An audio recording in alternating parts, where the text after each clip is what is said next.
Well, specifically looking at the housing part of the market, we're most probably near the bottom or at the bottom on most of the states on the East Coast.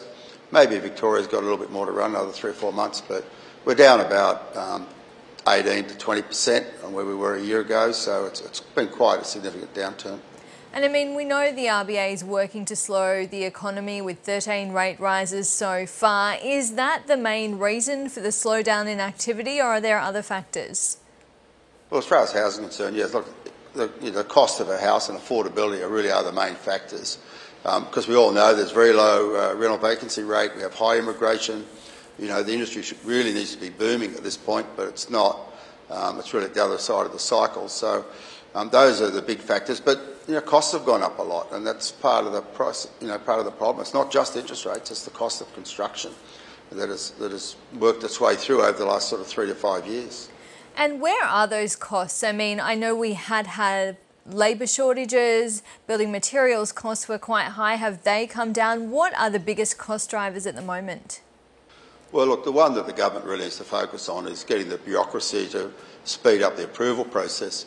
But they're taking 10 years to get land, subdivided, and up to a year to get a house approved. Someone's got to pay the interest on the holding charges, or the poor homeowner's got to go rent somewhere to live until their house is finished. So, that's the number one thing the government needs to be focusing on.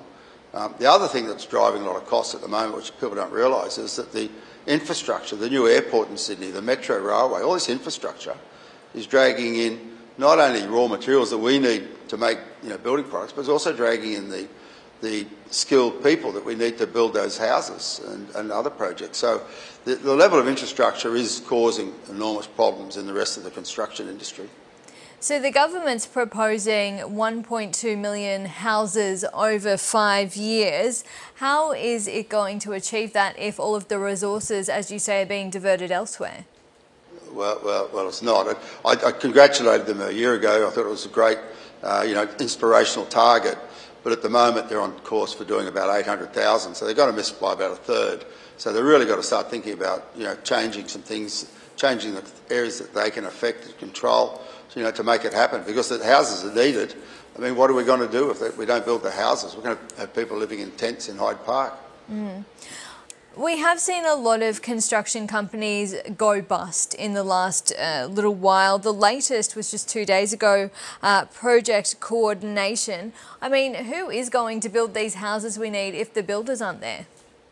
Look, I think the house builders found it very difficult during the COVID period when the length of construction blew out up until 18 months. And, so they had a lot of money tied up in that pipeline. Now, the pipeline has come back dramatically, and house construction times have returned to close to what was the long-term average. So I think that has put a lot of money back into a lot of builders, and I think most of the builders, definitely the builders that we deal with, are paying their accounts on time.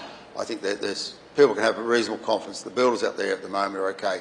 I know there's a few at the fringes that have maybe got caught during that period with longer-term projects, but I've got to say house builders are most probably in much better position than they have been for 2 or 3 years. Well, on the demand side, we had ABS figures out today showing that overseas net migration grew by 60% year on year, record levels. I mean, that's got to be a driver for your business. Well, it's absolutely a driver. I mean, if we can get the approvals and a lot of those people, as long as they've got trade skills to come and help build those houses they want to live in, well, then it's going to be a great run through to the end of the decade. But at the moment, we've got these costs we spoke about. We need to see interest rates start to reduce. When they reduce, I think we'll start attracting the first home buyers and people that are having trouble with affordability to enter the market, and we can start seeing those houses being built. You mentioned we're at the bottom of the cycle or near the bottom of the cycle. When do you expect it to turn? Well, I think the first, as soon as we see, the first of the interest rate reductions, you're going to attract people to those display homes and start looking at buying homes, because they know they won't have forever to do it before the delays come back again. So they need to hop right on it once they see those interest rates turn down. And hopefully that's later this year. So what's your second half outlook then? Well, I think we're going to be pretty sort of flat. We're taking the opportunity to take a lot of plants offline, do maintenance. That's obviously going to impact on us, but it's going to mean that strategically we're well placed for the rest of the decade. So it's important that we do that maintenance at this point in time. And on your results specifically today, the building products revenue was down, but your margins are up. How are you achieving that? Streamlining the business and jobs are going? Well, we got out of Western Australia, and that took reduced our turnover a bit. I mean, on a like-for-like basis, our sales were down about 9% in dollars, and because we'd got rid of a lot of non-performing plants, that gave us the opportunity to focus, run the plants that we did have a little bit harder, and that helped sort of lift our margins. And in terms of the result more broadly, what was the driver of today's loss?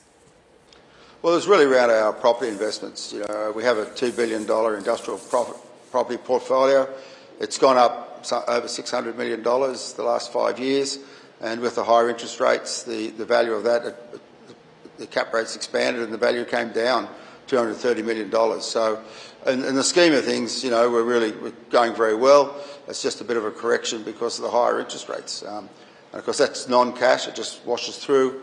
Without that, we really made about net profit after tax of about $100 million and $210 million EBITDA. So it was a pretty good result for the bottom of the cycle. It was just that one-off non-cash adjustment that had to be made. So that might explain why you increased the dividend despite the loss. Correct, that's right. Lindsay Partridge, appreciate your time. Thank you. Thank you very much.